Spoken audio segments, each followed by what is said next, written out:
Welcome in once again to a hot and sweaty edition of the. Whoa. Who's that dashing young man with the mustache? He must be a new host. He looks a lot better than the other guy. I'm just kidding. It's me, Matt, still. I totally shaved this because it's Talladega week for Dale Earnhardt. Totally wasn't a shaving mistake that I made, and I meant to have a goatee, but then I shaved it unevenly. That's totally not what happened. I promise that is not what happened. I would never. Alright, but welcome into the Shifter. I'm Matt. No Will again. You'll see him on the college football show again. We're just busy. Hopefully for the Talladega episode, we'll kind of get back to the norm, and I can be on the college football show, and he can be on this show. But Kansas was this weekend for the Hollywood Casino 400 presented by ESPN Bet. God, why is it such a long race name? But it was another playoff race. We'll get into that in a second because a lot did happen, and a lot happened outside of the track this week as well. But first off, in the Truck Series, Corey Heim won a fuel mileage truck race at Kansas, and eliminated were defending champion Ben Rhodes and Daniel Dye. So no back-to-back championships for Ben Rhodes, and no conspiracy theories by him in the press conference after he wins the championship last year. If you did not know, he said dinosaurs are not real. He was very drunk. He was very drunk in the press conference. The NASCAR Xfinity Series also raced this weekend, and Eric Almirola took the checker flag in their first race for the playoffs. I know Parker Kligerman, AJ Allmendinger, Sammy Smith are all below the cut line. I think it's either Sam or Riley Herbst is the other person, but you guys can go look it up. I'm sorry, I don't have my facts straight there. Completely, because we were at Auburn working for track, so I didn't really get to watch the Xfinity Series race. But also, I'm not going to get an opportunity to do it on the college football show. Guys, don't tell Will that I said this on this show, because this is not the college football show. But Roll Tide. Can I get a Roll Tide in the comments, please? Can somebody say it? Roll Tide? Because that was an amazing game. Alabama won, and I get to gloat about that for a while. Dante, we beat you. We did it. Roll Tide. But, all right. So getting into the Cup Series race, started off with Christopher Bell on the pole, his third straight Kansas Speedway pole. As we all know, this race was wild in the spring, nearly a four-wide finish, but the closest finish in NASCAR history between Kyle Larson and Chris Buescher. Chase Elliott, Martin Truex were right there too. But stage one started off with Christopher Bell rocketing off from the field until on lap one there was a crash that Chase Elliott got a little bit of a piece of because he had to start in the rear due to an engine change. Big implications there. It's not as easy to pass in the 1.5 miles in the back as it was in the Gen 6 era, so you got to climb your way up. It took him the entire race to get towards the front, but this damage would not impact him that much. But sadly, Jimmy Johnson was in this race. He was involved in the wreck. Harrison Burton was involved in the wreck. Shocker. Josh Berry was involved in this wreck, but for Josh Berry, there would be some controversy there as he had 4 flat tires, could not move. NASCAR would not let him go back to the pits to change his tires like they have in the past. They towed him to the infield and basically told him his day was done. All he needed was 4 tires. Kind of sucks for them, knowing that him and Rodney Childers only have a couple races left, so you don't really know how many more opportunities they are going to have good runs before this partnership is over. But Josh Berry, controversially, was taken out of the race and would finish in last. Everybody else in the wreck continued. Harrison Burton fought back for a 23rd place finish. Jimmy Johnson just had no speed left in his car. He finished 36th. All right, getting into the real start of the race, Chris Buescher. Chris Buescher was nowhere near the front. But Christopher Bell would rocket off once again and take the lead. And then about midway through stage one, Kyle Larson would blow a tire and go hard into the wall, and it would ruin the speed in the 5 car for the rest of the day, hurting the underbody of the car. We talked about this with the diffuser and stuff. The underbody of the car is very important in the next-gen era, and even though there wasn't very much visible damage on the car, Denny Hamlin talked about it on his show this week. When he spun at Michigan, there was actually no damage visible on the car, but because the underbody was messed up, that's where all the downforce comes from and all the speed in the car. And Kyle Larson really wouldn't be able to recover from this. He finished like 26th or 27th, and he's only 15 points above the cut line, going into arguably his worst racetrack. Talladega, he's 19 starts, only 3 top 10s, and he's not had a super speedway top 10 since 2021. So never in the next gen era has Kyle Larson finished the top 10 on the super speedway, which is insane for arguably the best driver in the world, because we have 6 super speedways on the schedule. If you're playing Grid Rival, Dad, do not put him in your lineup. Don't do it. You'll lose. You don't want to lose. Do you want to lose? No. No, Dad. You already lost power. You don't want to lose this. Come on. Come on. Don't put him in your lineup. If I see Kyle Larson in your lineup for Talladega, I'm going to be very angry at you. Not really. I love you, Dad. But no. No. Don't do it. Please. All right. Sorry. The rest of stage one looked like Christopher Bell was going to run away with it, but late in stage one, Christopher Bell would get into the wall, and William Byron would get around him, and William Byron would get those all-important stage win points, the playoff point for the next round of the round of 8 if he does make it, and the 10 extra points. Lots of playoff drivers got points here too, not playoff points, because only the stage winner gets playoff points. But again, in stage 2, Christopher Bell would kind of take over this race yet again. Oh, look, you can see my finger. This is so professional. But again, Christopher Bell kind of lead, and this stage was kind of, the middle part of the race. Not much really happened. There was a weird wreck. Justin Haley took over the 7 car this week, and Corey LaJoie moved to the 51. They did a trade of sorts between Spire and Rick Ware, and it seems it might have not been Corey LaJoie's fault. It might have been the 7 car's fault. It might be cursed. They said they were Stephen Parsons, who is a truck series driver and sometimes Xfinity series driver as well, part-time in both series, is the spotter on that 7 car because they did not change spotters.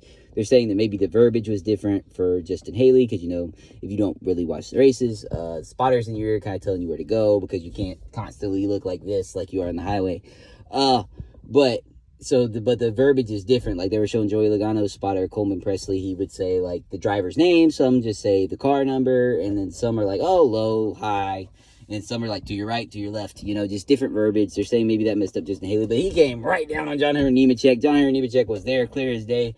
John Hunter Nemechek even got a little airborne as they spun into the infield. They both would continue, but both, again, not real any speed in their cars. They both finished in the 30s. Corey LaJoie, I have to give him a shout-out because we've given him so much crap on the show in the past. He got a 15th place finish in the Rick Ware car at Kansas. Corey LaJoie showed a little bit of talent this weekend, and hopefully he'll continue to do that, because he is a funny guy. We've just been making jokes, because he's had such a miserable season.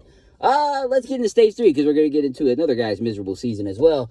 This stage was, there was a little bit of strategy at the end of stage 2 because of this crash between Justin Haley and John Hunter Nemechek. So some guys wanted the stage points, maybe the playoff guys, and some guys are going for the race win, the non-playoff guys. And here come your 2 big players here, Kyle Busch and Ross Chastain. They would take over this race. Ross Chastain would rocket out to the lead until Kyle Busch would fight his way from around the 5th position all the way up to 1st, passing Ross Chastain. And for about a good 40, 50 laps, this is just a back and forth between the two. Ross Chastain would take the lead, hit the wall. Kyle Busch would come back. Kyle Busch would hit the wall. I did not talk about who won stage 2. I am so sorry. Alex Bowman won stage 2 because Christopher Bell would hit the wall yet again at the end of the stage. But they both stayed out, so they're both trying to make their way back towards the front. We'll find out if they do that or not. But Ross Chastain, Kyle Busch just going back and forth. And then we get to the final pit stop of the day under green. Kyle Busch comes down. Kyle Busch, one of the greatest of all time at the pit stops, coming down on green flag pit stops and getting it in good. He would gain about 1.5 seconds on Ross Chastain through this, but Ross Chastain would quickly chase him back down. Ross Chastain would make the pass again, but not so fast. Here comes Kyle Busch yet again. Ross Chastain taps the wall. Kyle Busch is around him, and it seems like, with nearly 40 laps to go in this race, it's finally time for Kyle Busch to get that win this season. 20th straight season with a win if he does it. It's one of the greatest streaks in racing history. Then he comes up on a lap car. It's a playoff car of Chase Briscoe, the guy who he gave a break at Darlington to allow him to be in the playoffs. He didn't just dump him to get into the playoffs. Chase Briscoe didn't show the same sympathy here. Chase Briscoe acted like he was going to give Kyle Busch a lane, then kind of came up. They didn't make contact, but it crowded Kyle Busch into the wall, and Kyle Busch would spin out. And that would be the end of Kyle Busch's day, really. I mean, he continued, but he finished 19th, took some speed out of the car, lost his track position. And then, but on the pit stop cycle, the drivers would, of course, come down and pit to get fresh tires. Ross Chastain would actually lose the lead that he just gained to Martin Truex Jr. in his swan song season. On the weekend of ex-girlfriend Sherry Pollock's annual Catwalk for a Cause. It's the first one without her. She passed away due to cancer, but they do it for cancer patients. All the NASCAR drivers walk out and let the kids with cancer do a little dance. It's a real cute thing. But it would be really special if he could have gotten that win. But on the restart, he would take the lead. There would be a caution for an incident in the back of the pack. And then on the next ensuing restart, he wouldn't get as good of a restart. Ross Chastain would rocket out to the lead. Martin Truex will fade to third. William Byron, though, playoff contender, looking to get thrown into the next round. This might be the most important round to get a win in, because it is just crazy after this. Talladega and the Roval, two of the most unpredictable tracks on the schedule, are next. William Byron tried everything he could do in the last 20 laps to get to Ross Chastain, but he could not. We have our second non-playoff driver winning 4 races in the playoffs. Ross Chastain wins at the Kansas Speedway, and just a great race after the monstrosity that was Bristol last week. I'm happy I have a lot to talk about this week in a positive light. But Ross Chastain will win. Very big for that team. They won the season finale last year at Phoenix. They won Nashville. They were a Final Four contender the year before that. They've been really on fire every single year except this year. Just couldn't quite get a win this year to get into the playoffs. He's the 17th different winner of the year, too. That is the most since 2013, I think. Well, no, this is the most 30 race winless streaks broken since 2013. There's 12 now. And this is the most winners since 2022. But, sorry, guys. I have to get my facts straight. But, so he would be followed. This really big win. Got to see the watermelon smash and everything. That was really cool. But Ross Chastain first. Second place for William Byron, coming up just short. Coming home in the third position was Martin Truex. I'm trying to do this off the dome, guys. Coming home in fourth was Ryan Blaney. Coming home in fifth was Ty Gibbs. Sixth place was Alex Bowman. Seventh place was Christopher Bell. They were both kind of bounced back from being mired in traffic. Eighth place was Denny Hamlin. Good, solid, quiet day for Denny Hamlin, which is very good to start off the round. See if he can advance. A lot smoother of a start for him than the last round was. Ninth place for Chase Elliott. Very important. He fought back all the way from last. Didn't get any stage points, but he is still in the green right now, +4. And coming home in the 10th position was Zane Smith. A very great underdog run for him, Inspire. And as I've already mentioned, another great underdog run for Corey LaJoie and Rick Rowe Racing with their 15th place finish. Zane Smith really come on in these last about 10 weeks of the season. So I really hope he does find another Cup Series ride, because I think he is Cup Series ready. Hopefully it will be that front row ride. But we'll get to front row in a second. But we got to talk about 2311 real quick. Not in the context that we're going to talk about them in a second. But they just missed the setup. Arguably their best racetrack. Both Bubba Wallace and Tyler Reddick have wins here with 2311, and they just did not have anything today. Bubba Wallace finished 17th. Tyler Reddick around the 25th or 26th position in this race. And this actually, the bottom four are Tyler Reddick, who is 4 points out. Joey Logano and Chase Elliott are tied for the bubble spot. And the other 4 out, Daniel Suarez is 12 out. He had a nice bounce back run after running back to the 30s early. He bounced back to 13th. That wreck in the back of the pack was for Austin Cindric, by the way, guys. I forgot about that. I was trying to remember who that was. But he's last in points, -26. So it's pretty big as playoff driver. And then Chase Briscoe's right above him in 11th, -24. But we're going to Talladega, where anything can and will happen. Me and Dante will be there, and will be tuned in on the television. So we'll see what happens there. But that's not the end of our show. Before I get into this next part, we're going to get into the sponsors real quick. Thanks to Milan for always posting us, and shout us out on her page. Go watch her show on YouTube. Thanks to Bree for making our logo. Go follow her at Bree Casso on Instagram. Thanks to Terrell for always posting us. Go buy his clothes at Grateful Studios. And shout out to Aunt and Ken, and go watch their YouTube channels. All right, so the big news of the week was that 2311 and Front Row Motorsports did not sign the new charter agreement. Before I get into this, I'm going to explain what the charters are real quick.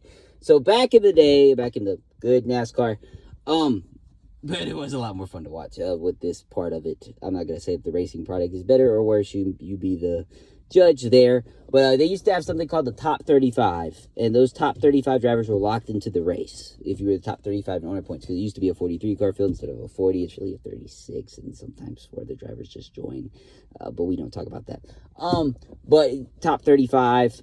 And that's who they were all locked into the race. Anybody below that would try to enter if they did not have a guaranteed spot in the race if more than 43 cars showed up. Well, around 2016 or 2017, NASCAR decided to implement a charter system where these charters would grow money over time. They were worth about $40 million now, and then you sell them to other teams, but there was 36 of them put out. There's 40 spots in the field, so these 36 would be guaranteed. Most of the time, these 36 drivers are the ones that show up to the races because it's just not lucrative for the other teams to show up.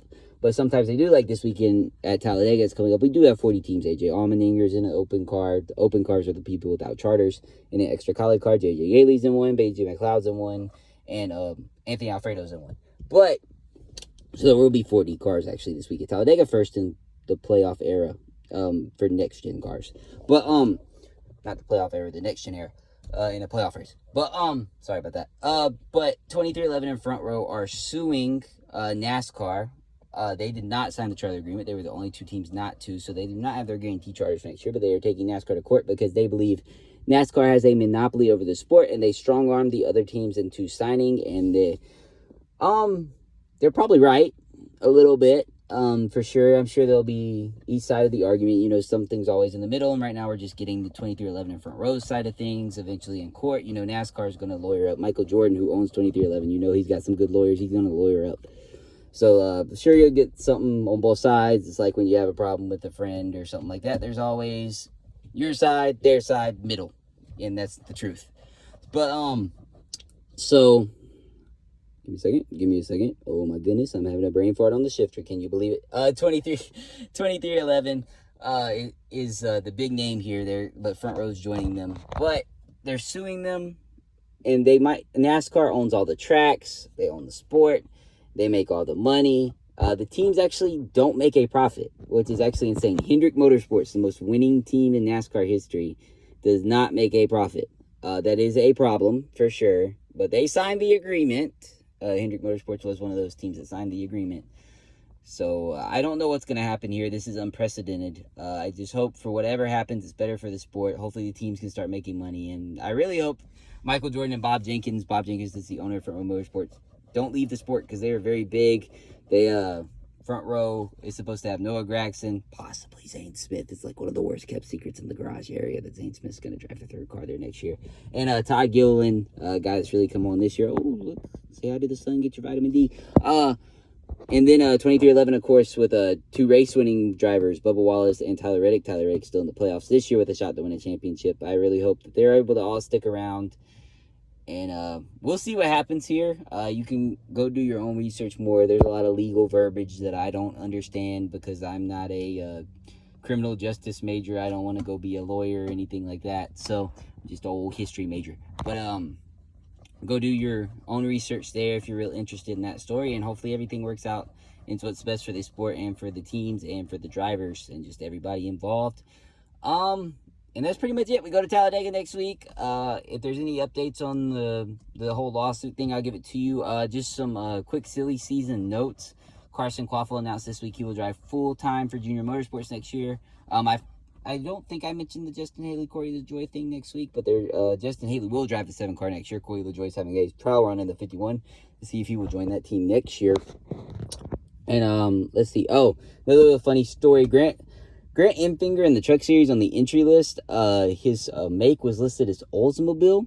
Oldsmobile has not existed since 2004. It was a GM brand that used to be in NASCAR in like the 80s and 90s.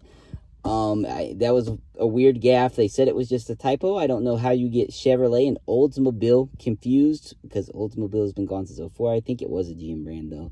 But that is kind of crazy, the kind of little crazy funny thing that happened this week as well. And I think that's pretty much it. Hopefully we'll both be on the show next week. I hope you enjoy the college football video that Will puts out this week as well. There was a lot to talk about in college football. Again, Roll Tide.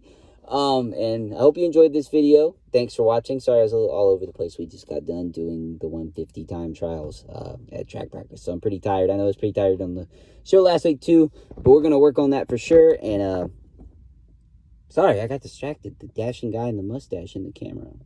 Totally wasn't a shaving mistake. All right, guys. Thanks for watching. See you next time. This has been The Shifter.